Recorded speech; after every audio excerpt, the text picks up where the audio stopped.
Using Excel is already going to save lots of time. When you combine that with the capability to run macros in Excel, you'll save a lot of time. In this particular example, I've downloaded some sales orders and I've created a pivot table. The pivot table you can see here is actually summing up the quantity of items purchased by entity.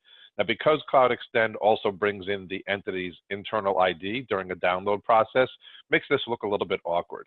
Now, you could one by one insert a column every time you run this download and then use a formula to strip out the brackets and only show the entity.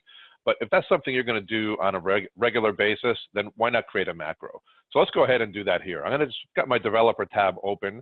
I'm going to go ahead and click on record macro, and I'll give this a name.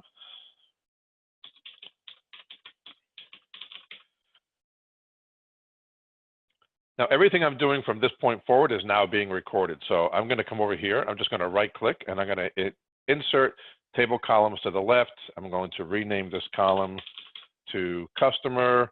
Then I'll go ahead and paste in a formula. And again, you can use any formula you like. This one is just going to remove the entity ID from this column.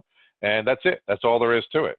So I've I've created that macro. I've done everything I need to do. So I can come up now and go back to the developer tab and hit stop recording.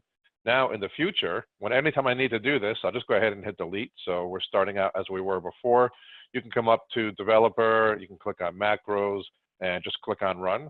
And just like that, in like less than 1 second, everything that you've done before, it was handled by the macros. So that manual process can now be done in a millisecond instead of 2 or 3 minutes every single time. Now you can come back to your pivot table. And rather than entity, you can drag in your new value, customers, and you can see you've got a much cleaner looking pivot table without those internal IDs. Thanks for watching.